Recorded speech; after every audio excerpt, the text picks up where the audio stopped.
Hello बच्चों, तो जैसे कि मैंने कमिट किया था, हम स्टार्ट कर रहे हैं अपना next part coordinate geometry section formula का, जो कि है एनसीईआरटी के अनसॉल्व्ड क्वेश्चंस। और हम ऑलरेडी सेक्शन फॉर्मूला समझ चुके हैं और अब हम अनसॉल्व्ड क्वेश्चन खत्म करेंगे और इसके बाद हम करेंगे PYQs from last year question paper. तो वेट क्यों कर रहे हैं, स्टार्ट करते हैं। आपको आई होप ये विजिबल होगा। ये है एक्सरसाइज 7.2 एनसीईआरटी क्वेश्चंस की, और फर्स्ट क्वेश्चन है find the coordinates of the point which divide the join of -1,7 and 4,-3 in the ratio of 2:3। Simple है, इजी है, सीधे सेक्शन फॉर्म लगाना है। ये सॉल्व करते हैं इसको हम। और मैंने आपको बताया था कि जब भी आप पर्टिकुलर क्वेश्चन सॉल्व करेंगे उससे पहले आपको क्या बनाना है, एक वर्किंग डायग्राम। तो इसका हम एक पूरा वर्किंग डायग्राम बना लेते हैं। तो ये क्वेश्चन है जिसमें कि 2 पॉइंट दे रखे हैं, एक्स वाई हमको निकालना है, जो कि इसको डिवाइड कर रहा है 2:3 की रेशियो में। तो सिंपल फॉर्मूला लगाएंगे, x is equal to m1x2 plus m2x1 divided by m1 plus m2। x हो जाएगा हमारा, जैसे मैंने आपको बताया था, सीधा अपोजिट साइड से मल्टीप्लाई करना है, यानी कि 3 - 1 plus 2 into 4 divided by 5 -3 plus 8 यानी कि -5/5 विच इज इक्वल टू -1। तो आपका x कोऑर्डिनेट आ गया -1। अब हम निकालते हैं y कोऑर्डिनेट। y कोऑर्डिनेट भी हो जाएगा सिंपली, अब मैं फॉर्मूला नहीं लिख रहा हूं क्योंकि आपको पता है m1x y2 plus m2y1 divide by m1 plus n2 होगा। तो इसका आंसर हो जाएगा 3 into 7 plus 2 into -3 divided by 5 which is 21 - 6 is equal to 15 by 5 is equal to 3। यानी कि आंसर इसका हो गया x कोऑर्डिनेट का -1,3। तो इसके साथ आपका फर्स्ट क्वेश्चन हो गया है। सिंपली समझ में आ गया होगा। ध्यान रखिए, मैं फिर एम्फसाइज कर रहा हूं हर बार हर पॉइंट पर कि फॉर्मूला लिखना जरूरी है। एग्जाम में जब भी आप क्वेश्चन सॉल्व करेंगे फॉर्मूला लिखना जरूरी है।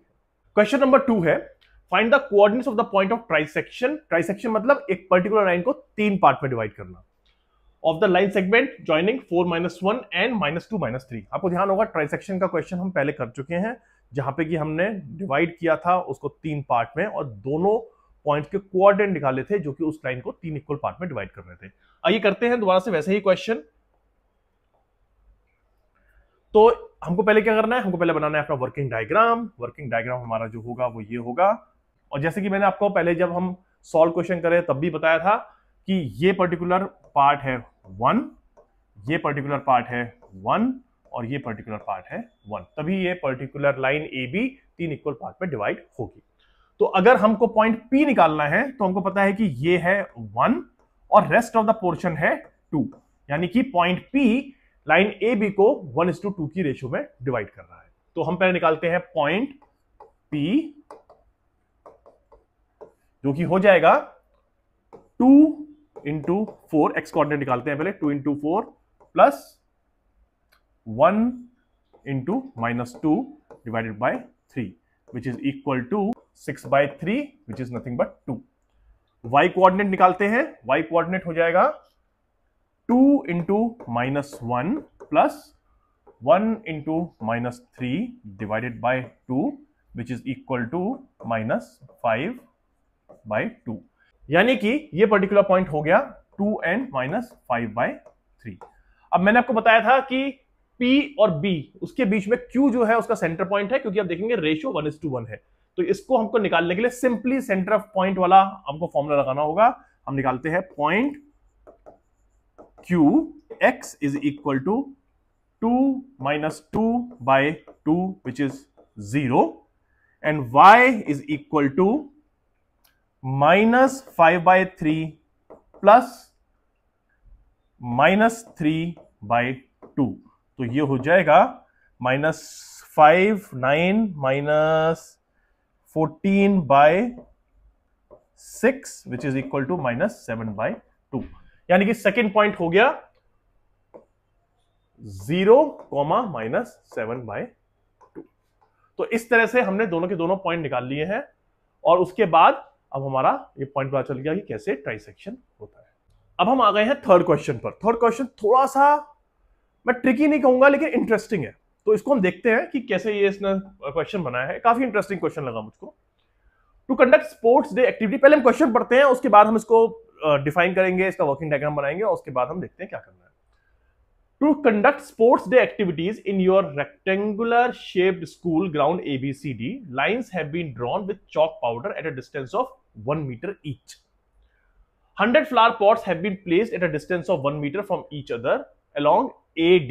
AD है ये लाइन, यानी कि y एक्सिस, उस पे 100 पॉट्स रखे हुए हैं at a distance of 1 meter each, as shown in figure. Now Niharika runs 1/4 the distance of AD, यानी कि निहारिका 100 मीटर्स में से 1/4 डिस्टेंस कवर करती है, यानी कितना डिस्टेंस हो गया 25। ध्यान रखना है पॉइंट, निहारिका ने 25 मीटर कवर किया है। And post a green flag, और उसने यहां पे ग्रीन फ्लैग लगा दिया 25 मीटर्स पर। Preet runs 1/5 of the distance AD on the 8th line and post a red flag, और जो प्रीत है उसने 8th पॉइंट से, यानी कि यहां पे 10 डिफरेंट लाइंस थे, 10 डिफरेंट मार्क्स थे, जितने डिफरेंट स्टूडेंट्स खड़े हुए थे। प्रीत जो है उसने 8th पॉइंट से स्टार्ट किया और उसने 1/5 डिस्टेंस कवर किया। 100 का 1/5 कितना हुआ, 100 का 1/5 हुआ 20, यानी कि प्रीत खड़ी थी 8th पॉइंट पर एक्स एक्सिस पर और उसने 20 मीटर का डिस्टेंस कवर किया, जबकि निहारिका खड़ी थी 2 मीटर के डिस्टेंस पर एक्स एक्सिस पर और उसने 25 मीटर का डिस्टेंस कवर किया। What is the distance between both the flags? तो वो अब पूछ रहा है कि दोनों फ्लैग के बीच में डिस्टेंस। तो मैं आपको दोबारा से क्वेश्चन एक्सप्लेन कर देता हूं, जिससे कि आपको क्वेश्चन अच्छे से समझ में आ जाए और कि वो क्या कहना चाह रहा है। लेकिन मैं एक्सपेक्ट करूंगा कि आप ये क्वेश्चन पढ़ें, दोबारा पढ़ें, तीसरी बार पढ़ें और तब तक पढ़ते हैं जब तक कि आपको क्वेश्चन समझ में नहीं आता है, क्योंकि ये एग्जाम्पल उसने बुक में दिया है, जरूरी नहीं है बोर्ड एग्जाम में सेम और क्वेश्चन आ जाए। सिमिलर क्वेश्चन आ सकता है, लेकिन ये एप्लीकेशन बेस्ड क्वेश्चन है, तो इसलिए आपके लिए इंपॉर्टेंट है। तो क्वेश्चन ये कह रहा है कि ABCD एक रेक्टेंगुलर ग्राउंड है, उसमें काफी सारे बच्चे रन कर रहे हैं। 2 बच्चों का उसने रेफरेंस दिया है, निहारिका और प्रीत का। ये पर्टिकुलर ग्राउंड जो है y एक्सिस पर, यानी कि 100 मीटर्स लॉन्ग है, जबकि x एक्सिस पर यानी कि विड्थ में वहां पे 10 मार्क्स लगे हैं और 10 बच्चे उन 10 मार्क्स पर खड़े हो सकते हैं। अब निहारिका सेकंड मार्क पर खड़ी है, यानी कि वो x एक्सिस पे सेकंड पॉइंट पर खड़ी है और वो 100 का वो 1/4 डिस्टेंस कवर कर लेती है, यानी कि 100 का 1/4 हो गया 25 मीटर्स। तो वो वहां पे उस 25 मीटर्स पे जाकर के एक ग्रीन फ्लैग लगा देती है। तो अगर मैं देखूं कि इसका फ्लैग का कोऑर्डिनेट क्या है, मैं भी थ्योरेटिकल बोल रहा हूं, मैं भी इसको प्रैक्टिकली समझाऊंगा डायग्राम के थ्रू। उसका कोऑर्डिनेट है 2,25। आई होप आप मुझे फॉलो कर रहे होंगे। और प्रीत जो कि 8th पॉइंट पर खड़ी है, वो 8th पॉइंट पर खड़े होकर के जाती है 1/5 डिस्टेंस, जो कि है 20 मीटर्स पे, यानी कि उसका कोऑर्डिनेट हो गया 8,20। आपको अगर समझ में नहीं आया है तो इसको हम डायग्राम से समझते हैं, जो कि हम खुद बनाएंगे और उसके बाद आपको एक प्रॉपर समझ में आ जाएगा। तो मैंने ये डायग्राम बनाया है जिसमें कि एक्स एक्सिस पर 10 पॉइंट्स दे रखे हैं, जो कि 10 मार्क्स हैं डिफरेंट स्टूडेंट्स के लिए, और वाई एक्सिस पे मैंने 100 पॉइंट्स लिख दिए हैं। अब डिस्टेंस थोड़ा कम है, इसलिए मैं एक्चुअली मैं इसको 100 नहीं बना सकता हूं, लेकिन मैंने रिप्रेजेंटेशन पर्पस के लिए बना दिया है कि 10 से लेकर के यहां पे 100 पर पॉइंट्स है। अब क्वेश्चन में ये था कि निहारिका ने सेकेंड पॉइंट से स्टार्ट किया और 1/4 डिस्टेंस कवर किया और वहां पर जाकर के उसने एक ग्रीन फ्लैग गाड़ दिया। 1/4 डिस्टेंस ऑफ 100 हो गया 25, यानी कि उसने 25 पे आकर के लगा दिया अपना फ्लैग। तो ये 25 हो गया 2,25। जबकि प्रीत ने डिस्टेंस कितना कवर किया, प्रीत ने डिस्टेंस कवर किया 8th पॉइंट से 1/5 ऑफ द 100 मीटर्स, यानी कि उसने कवर किया 20 मीटर्स 8th पॉइंट से। तो उसका जो कोऑर्डिनेट हो जाएगा वो हो जाएगा 8,20। आपको समझ में आ गया होगा कि मैं क्या कह रहा हूं और ये क्वेश्चन क्या एक्सपेक्ट कर रहा है। पूरा प्रॉपर एप्लीकेशन बेस्ड क्वेश्चन है, जिसमें कि उसने आपको प्रैक्टिकल सिचुएशन दी है और ये आपसे एक्सपेक्ट कर रहा है 2 चीजें। आइए देखते हैं वो क्या चीजें हैं। तो इस क्वेश्चन में अब वो ये कह रहा है what is the distance between both the flags. तो हमको पहले तो इन दोनों के बीच में डिस्टेंस निकालना है, जो कि हम डिस्टेंस फॉर्मूला से निकाल लेंगे। गुड, हो गया समझ में। If Rashmi has to post a blue flag exactly half way between the line segment joining the two flags, where she should put her flag, यानी कि इन 2 पॉइंट्स के बीच में अगर रश्मि को अपना कोई भी एक फ्लैग ड्रॉ करना है, यहां पे उसको अपना फ्लैग लगाना है सेंटर पॉइंट पर, तो वो क्या होना चाहिए, simple mid formula, mid point formula. Easy है, डिस्टेंस निकालना है और मिड पॉइंट फॉर्मूला लगाना है। तो आइए करते हैं। तो पहले हमको इन दो पॉइंट्स के बीच में निकालना है डिस्टेंस, जो कि है 215 और 820। तो डिस्टेंस का फॉर्मूला होता है under root of x2 minus x1 का whole square plus y2 minus y1 का होल स्क्वायर। लास्ट सेशन में पढ़ा था, दोबारा फॉर्मूला इसलिए लिख दिया है कि कहीं आप भूल ना गए हो, इसलिए मैंने दोबारा फॉर्मूला लिख दिया है। तो ये हो जाएगा अंडर रूट ऑफ 25 माइनस 20 का होल स्क्वायर प्लस 2 माइनस 8 का whole square which is equal to under root of 25 plus 36 which is equal to under root of 61 metres. यहां पे इसने यूनिट दे रखी है 1 मीटर है, इसलिए हमने मीटर्स लिख दिया है। अगर उसने यूनिट नहीं दी होती तो इसको हम यूनिट्स लिख देते। तो यानी कि इन दोनों के बीच का डिस्टेंस है अंडर रूट ऑफ 61 मीटर, जिसको कि हम अप्रोक्सीमेटली कह सकते हैं 7.81 मीटर्स। ये आपको अगर टाइम है तो आप इसको अंडर रूट 61 को 7.81 लिख सकते हैं, अगर टाइम नहीं है तो अंडर रूट 61 पे छोड़ देंगे तो भी काम चल जाएगा। आई डोंट थिंक कि यहाँ पे आपको मार्क्स कटना चाहिए। अगर आपका जो इवैल्यूएटर है बहुत ही ज्यादा स्ट्रिक्ट हुआ तो शायद आधा मार्क्स काट ले इसके लिए, वरना वो मार्क्स नहीं काटेगा, क्योंकि उसको ही पता है कि जो कॉन्सेप्ट है यहाँ पर वो रैशनल नंबर्स का या फिर अंडर रूट निकालने का नहीं है। यहाँ पे कॉन्सेप्ट जो है वो है कि आपको इनके बीच का डिस्टेंस निकालना है। अब नेक्स्ट जो निकालना है वो है where the other girl need to put the blue flag. तो बेसिकली ये हम निकालेंगे मिड पॉइंट, जो कि सिंपली हो जाएगा x coordinate is equal to 2 plus 8 by 2 and y coordinate is equal to 25 plus 20 by 2। तो x हो जाएगा 5 और y हो जाएगा 22.5। यानी कि जो सेंटर पॉइंट जहां पर कि थर्ड गर्ल को अपना ब्लू फ्लैग लगाना है वो है 5, 22.5। तो आई होप आपको ये क्वेश्चन क्लियर हो गया होगा। इस क्वेश्चन को ध्यान से समझिए। अगर आपको क्वेश्चन नहीं पढ़ा है आपने अभी तक तो इस क्वेश्चन को दोबारा पढ़िए और मल्टीपल टाइम्स पढ़िए, क्योंकि ये बहुत ही इंटरेस्टिंग और अच्छा क्वेश्चन है। मुझे पर्सनली अच्छा लगा और मैं चाहूंगा कि आप भी इस क्वेश्चन को अप्रिशिएट करें कि जिस तरह से आपके बुक राइटर ने इस पर्टिकुलर क्वेश्चन को लिखने का ट्राई किया है और आपको प्रैक्टिकल एक्सपोजर देने का ट्राई किया है, अपने कॉन्सेप्ट को एप्लीकेशन वे में समझने का ट्राई किया है। आप उसको अच्छे से समझ के उसको अप्रिशिएट कर सकते हैं और फिर उसको सॉल्व कीजिए। सॉल्व करना बहुत मुश्किल काम नहीं था, सिर्फ डिस्टेंस निकालना है और मिड पॉइंट निकालना था। लेकिन क्वेश्चन को इस पर्टिकुलर डायग्राम में फ्रेम करना वो थोड़ा सा ट्रिकी था। तो I hope you understood. Let's move to next question. Next question है find the ratio in which the line segment joining the points -3, 10 and -6, 10 is divided by -1, -6। यानी कि -1, 6, not -1, -6, -1, 6 -1, 6 इन दो पर्टिकुलर पॉइंट्स के बीच में जो लाइन कनेक्ट कर रही है उस पर लाई कर रहा है। आपको उसका डिस्टेंस निकालना है। आपको मैंने बताया था लास्ट टाइम जब हम कर रहे थे सॉल्व क्वेश्चंस कि आप दो तरीके से कर सकते हैं, M1 M2 लगा करके या केस टू 1 लगा करके। केस टू 1 से वो क्वेश्चन जो है इजीली सॉल्व हो जाता है, टाइम कम लगता है, इसलिए हम इस क्वेश्चन को केस टू 1 के प्रोपोर्शन से सॉल्व करेंगे। पहले हमको बनाना है अपना वर्किंग डायग्राम। वर्किंग डायग्राम बनाने पर हमने देखा ये है -3, 10 और 6, -8। इस पर जो पॉइंट है वो है -1, 6, जो कि इसको डिवाइड कर रहा है केस टू 1 के रेशियो में। तो देखते हैं -1 is equal to 6k -3 by k plus 1, यानी कि हो जाएगा -k -1 is equal to 6k -3 और हो जाएगा 2 is equal to 7k, k is equal to 2/7। यानी कि इसकी रेशियो जो है वो है 2/7।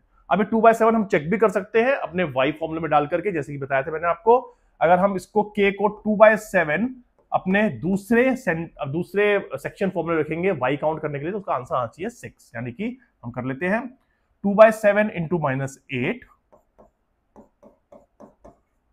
Plus 1 into 10 divided by 2/7 plus 1, यानी कि ये हो जाएगा -1670 54/9 6 और यही आपका आंसर 6। तो आई होप ये क्वेश्चन भी आपको इजीली क्लियर हो गया होगा और आपको समझ में आ गया होगा कि M1 M2 के कंपैरेटिवली k वैल्यू निकालना ज्यादा आसान है। उसके बाद हमारा 2.2/7 जो है वो राइट रेशियो है या नहीं, उससे हम y कोऑर्डिनेट को प्रूव भी कर सकते हैं।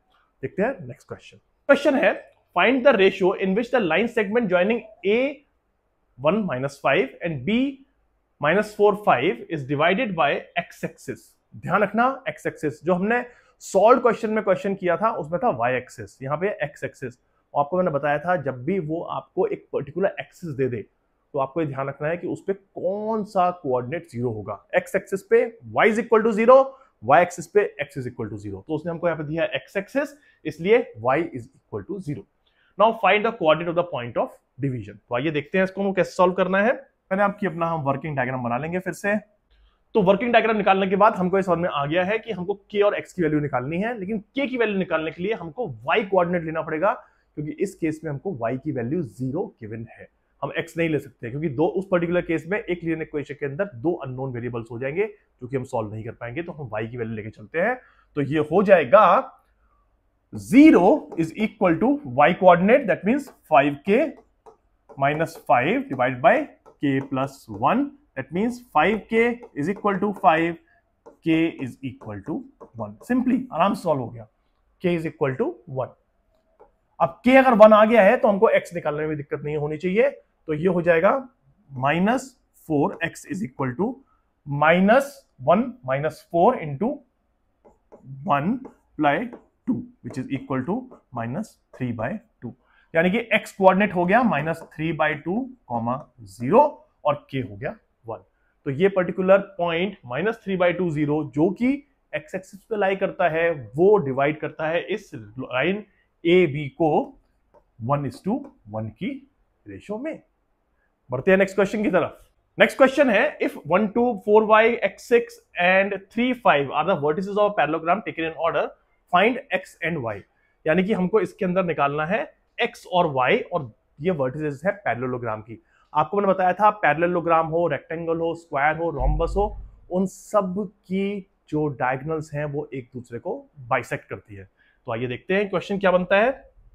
तो हमने अपना वर्किंग डायग्राम बना लिया है। अब हमको अगर y निकालना है और x निकालना है तो हमको पता है कि ये पर्टिकुलर पॉइंट जो है सेंटर पॉइंट है। सर हमको सेंटर पॉइंट निकालना है AC का और BD का, x और y का फॉर्म में, और उन दोनों को इक्वेट कर देना है। जब हम दोनों को इक्वेट कर देंगे तो हमको x और y की वैल्यू जो दे रखी यहाँ पे अननोन है वो पता चल जाएगी। तो मान लीजिए ये पर्टिकुलर पॉइंट है x1 y1, तो हम इसको निकालते हैं x1 y1 को। x1 is equal to 3 plus 4/2 which is equal to 7/2। Second y1 is equal to 5 plus y/2। तो हमको x1 मिल गया है। अब AC का सेंटर पॉइंट है x1 y1 जिसमें कि हम x1 फाइंड कर चुके हैं। अब हमको अगर इस x अननोन की वैल्यू निकालनी है तो हमको क्या करना होगा, 1 plus x/2 is equal to this 7/2 जो कि इसका x1 है। तो यानी कि इससे बात चल जाएगा हमको x is equal to 6। x6 मिल गया हमको। नेक्स्ट हमको निकालनी है y की वैल्यू, और हमको पता है y1 AC जो पर्टिकुलर डायगोनल है उसके थ्रू हम निकालें तो y1 हमारा यहां पर आएगा 2 plus 6/2 which is equal to 4। इस 4 को हम यहां पर इक्वेट कर देंगे। इसको हम यहां लिख देते हैं 5 plus y/2 is equal to 4, that means y is equal to 3। तो यानी कि आपका x हो गया 6, y हो गया 3, और इसका सेंटर पॉइंट जो है वो हो गया 7/2, 4। ये है 7/2, ये है 4, और x और y की वैल्यू भी हमने निकाल ली है। तो आई होप ये क्वेश्चन आपको समझ में आ गया होगा। अच्छा क्वेश्चन था, इसमें x और y दो वैल्यू निकालनी थी। थोड़ा सोचना पड़ेगा आपको अगर ये क्वेश्चन सॉल्व करना है तो, लेकिन अगर आपको कॉन्सेप्ट क्लियर है, पता है डिस्टेंस फॉर्मूला, आपको पता है सेक्शन फॉर्मूला, आपको पता है मिड पॉइंट फॉर्मूला, तो कोई भी चीज आपको ट्रबल नहीं कर सकती, कंफ्यूज नहीं कर सकती। देखते हैं नेक्स्ट क्वेश्चन। नेक्स्ट क्वेश्चन है find the coordinates of a point A where AB is the diameter of a circle and whose centre is 2, -3 and B is 1/4। तो बेसिकली क्या कह रहा है कि एक लाइन है AB जो कि सेंटर के थ्रू पास हो रही है, और वो AB उसका डायमीटर है। ऑब्वियसली अगर वो सेंटर के थ्रू पास हो रही है तो डायमीटर ही होगा। कि सेंटर की प्रॉपर्टी ये होती है कि सेंटर पॉइंट किसी भी लाइन को जो कि उसके थ्रू पास कर रही है, जिसको कि हम डायमीटर कहते हैं, उसको दो इक्वल पार्ट में डिवाइड करता है। इस सर्कल की प्रॉपर्टी है। तो हम इस क्वेश्चन को सॉल्व अगर करें तो वो क्वेश्चन होगा ऐसा। तो ये पर्टिकुलर क्वेश्चन है जहां पे कि AB डायमीटर है ओ उसका सेंटर पॉइंट है जो कि ए बी को दो इक्वल पार्ट में डिवाइड कर रहा है, और एक्स वाई की वैल्यू हमको निकालनी है, जबकि बी की वैल्यू हमको 1/4 दे रखी है। तो सिंपल है, क्योंकि डायमीटर को सेंटर टू पार्ट्स में डिवाइड कर रहा है तो हम मिड पॉइंट फॉर्मूला लगा देंगे। तो ये हो जाएगा x plus 1/2 is equal to 2, that means x is equal to 3, and y plus 4/2 is equal to -3, that means y is equal to -10। तो यानी कि x और y हो गया 3, -10। आसान था, कोई मुश्किल नहीं था, बस आपको ये पता होना चाहिए कि डायमीटर क्या है, सेंटर और डायमीटर से क्या रिलेशनशिप है। तो ये क्वेश्चन 2 सेकंड में, मतलब लिटरली 2 सेकंड में, लेकिन हाँ फिर भी 10 सेकंड में सॉल्व हो जाएगा, तो कोई एक्स्ट्रा टाइम नहीं लगना चाहिए। आई होप आपने मेरे साथ बुक खोल करके, नोटबुक लेकर के मेरे साथ क्वेश्चन सॉल्व कर रहे हैं। अगर आपने क्वेश्चन सॉल्व करना स्टार्ट नहीं किया है तो please please please question solve करना स्टार्ट कीजिए। मैं चाहता हूं कि आपको थ्योरेटिकल कॉन्सेप्ट ही ना समझ में आए, बल्कि आपको प्रैक्टिकल एक्सपोजर भी मिले और आपकी स्पीड फास्ट हो। मैथ्स के एग्जाम के अंदर अगर स्पीड फास्ट नहीं है, एक्यूरेसी नहीं है, तो फिर पढ़ाने का कोई फायदा नहीं है। आपको ये चीज बहुत जरूरी और बहुत ही इंपॉर्टेंट करनी है कि आपको क्वेश्चन सॉल्व करने हैं मेरे साथ, और ट्राई करना है कि मुझसे फास्ट क्वेश्चन आप सॉल्व करें। सॉल्व करते हैं हम नेक्स्ट क्वेश्चन। 8th क्वेश्चन है, if a and b are -2, -2 and 2, -4 respectively, find the coordinates of p such that AP is equal to 3/7 AB and P lies on the line segment AB। इसको पहले हम यहां पे थोड़ा draw कर लेते हैं और फिर इसको हम जब टेक्स्ट पेज पे जाएंगे तो हमको इजी हो जाएगा समझना। ये बेसिकली कह रहा है कि आपके पास लाइन है AB जिसके कोऑर्डिनेट आपको दे रखे हैं।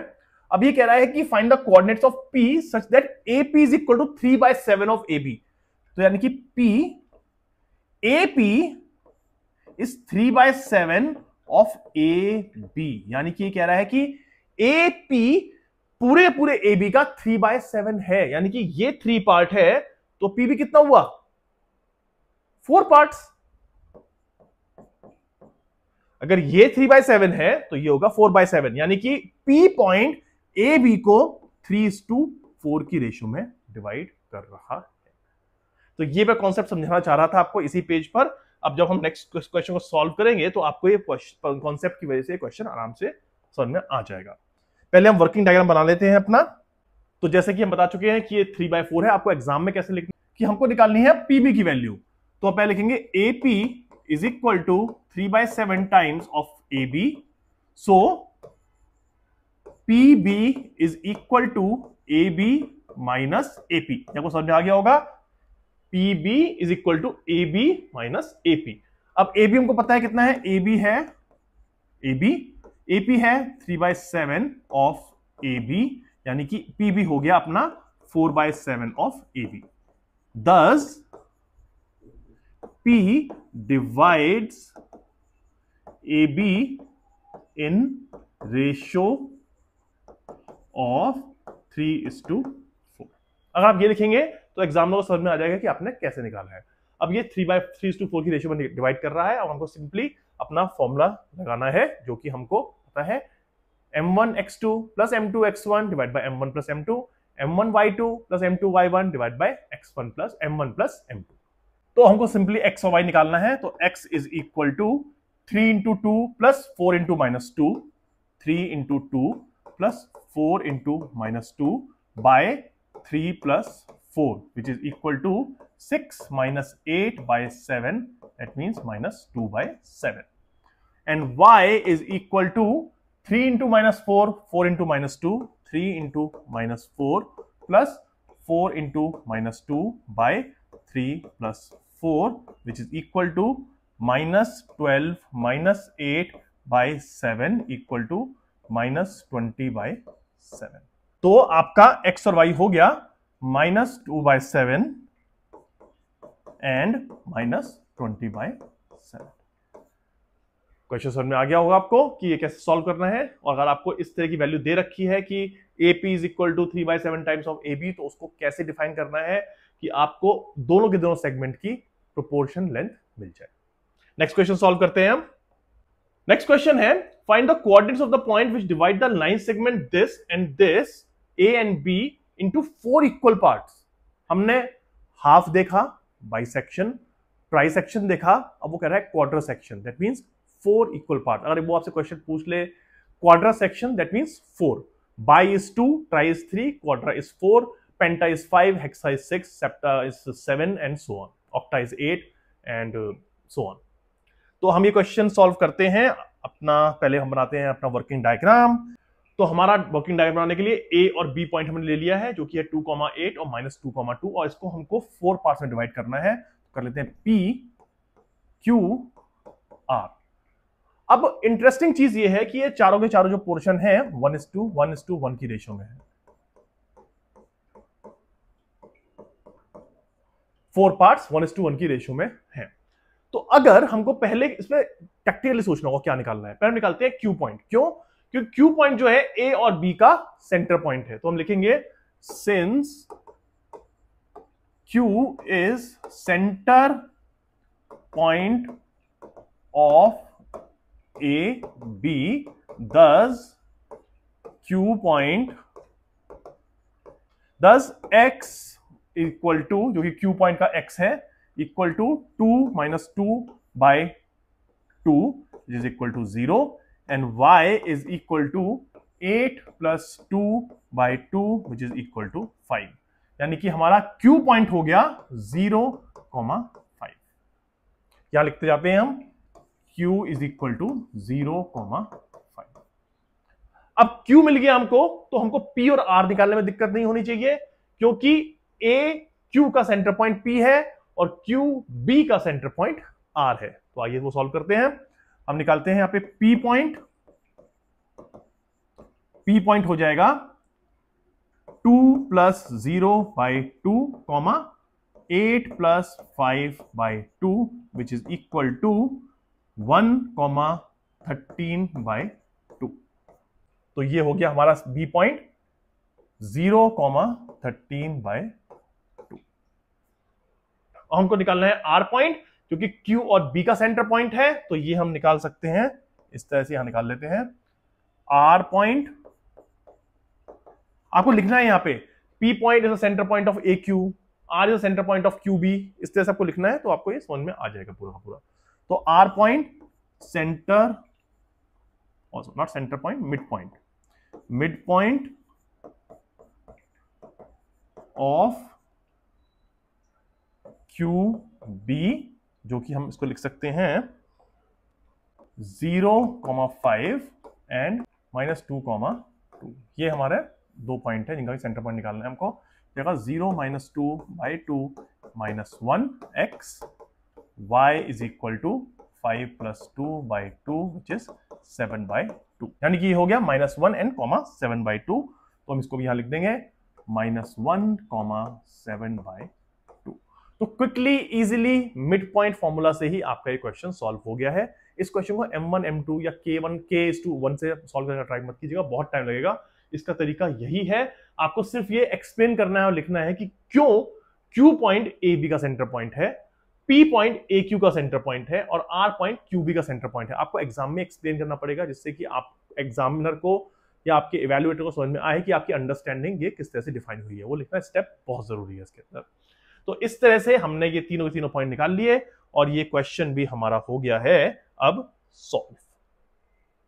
अब हम बढ़ते हैं अपने लास्ट क्वेश्चन की तरफ, और जो लास्ट क्वेश्चन है वो है find the area of a rhombus. अब जब भी रोम्बस का एरिया आए तो आपको याद आना चाहिए formula immediately, area of rhombus is half diameter 1 × diameter 2।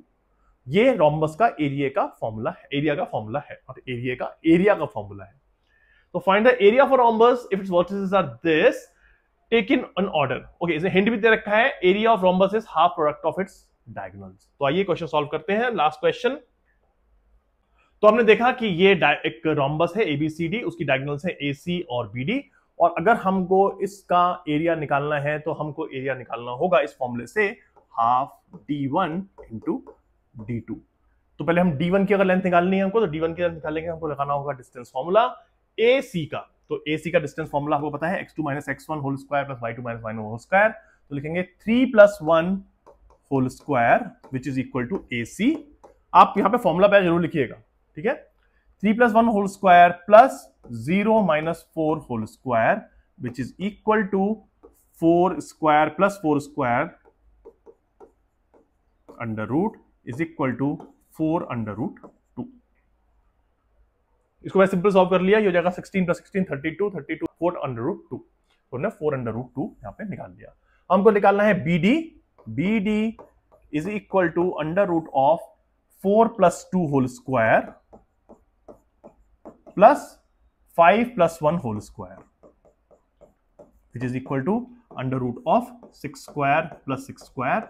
और मैं इसको भी कर सकता हूं 36 प्लस 36 72, 72 को हम डिवाइड करेंगे तो हो जाएगा 6 इंटू 6 इंटू 2, यानी कि हो जाएगा 6 अंडर रूट 2। तो एक डायगोनल आ गई उसकी 4 रूट 2, दूसरी डायगोनल आ गई 6 अंडर रूट 2। हमको सिंपली अगर area of diagonal, area of rhombus निकालना है तो वो हो जाएगा half D1 into D2 which is equal to 1/2 into 4 root 2 and 6 root 2।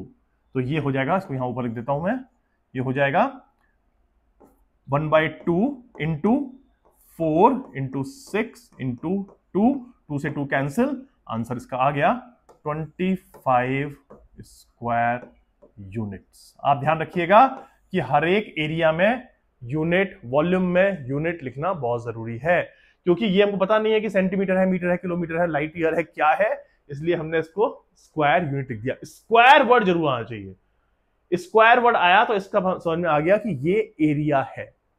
आप यूनिट नहीं पता कोई बात नहीं, उसको यूनिट्स लिख दीजिए, लेकिन स्क्वायर वर्ड अगर नहीं लिखेंगे तो आपका एग्जामिनर हाफ मार्क्स यहां पे काट सकता है। और आपको पता है 99.5 में हम कॉम्प्रोमाइज नहीं करेंगे, हम जाएंगे 100 पे। तो 100 आउट ऑफ 100 हमारा एम है।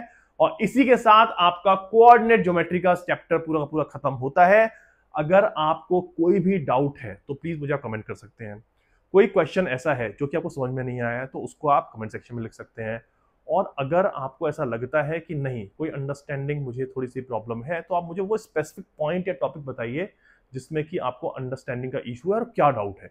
अगर आप मुझे स्पेसिफिक और प्रिसाइज चीज बताएंगे तो मैं आपकी बहुत अच्छे से हेल्प कर पाऊंगा, रादर देन वेग थिंग्स कि आप मुझे कहें कि मुझे ये समझ में नहीं आ रहा है। अगर आपको डिस्टेंस फॉर्मूला समझ में नहीं आया है, सेक्शन फॉर्मूला समझ में नहीं आया है, मैंने पूरा का पूरा एक्सप्लेन किया है दोबारा से, और उसको आप वीडियो देख सकते हैं और समझ सकते हैं उसको। अगर लेकिन स्पेसिफिक क्वेश्चन आपके दिमाग में है, ये क्यों, ऐसा क्यों हो रहा है, हमने ऐसा क्यों नहीं किया, वो आप मुझे लिखिए, मुझे बताइए, और वो आप ही के लिए नहीं बाकी और बहुत से स्टूडेंट्स के लिए हेल्प करेगा। तो इसलिए don't worry, I am there with you. Have a good day, take care of yourself and happy learning. बता दूं आपको, नेक्स्ट चैप्टर जो हम पढ़ेंगे वो हम पढ़ेंगे ट्रिग्नोमेट्री मैथ्स के अंदर। साइंस के अंदर हम पढ़ेंगे एसिड एंड एल्कलीज, जो कि आपका केमिस्ट्री का सेकंड चैप्टर है। लेकिन उससे पहले, साइंस के चैप्टर पढ़ने से पहले हम ट्रिग्नोमेट्री स्टार्ट करेंगे। और ट्रिग्नोमेट्री बहुत ही अच्छा इंटरेस्टिंग टॉपिक है, मजा आता है सॉल्व करने में। फर्स्ट टाइम आपने नाइन्थ में एक्सपोजर नहीं लिया है, इसलिए 10th में का फर्स्ट टाइम एक्सपोजर हो रहा है। तो हम बिल्कुल बेसिक से पढ़ेंगे कि क्या है ट्रिग्नोमेट्री, क्या है sine theta, cos theta, cosec theta, cos sec theta, all of these things. तो हम ये सब पढ़ेंगे और इसको इंटरेस्टिंग वे समझेंगे और खूब सारी प्रॉब्लम सॉल्व करेंगे, इंजॉय करेंगे, और ये होगा हमारा fun. Take care of yourself, signing off now.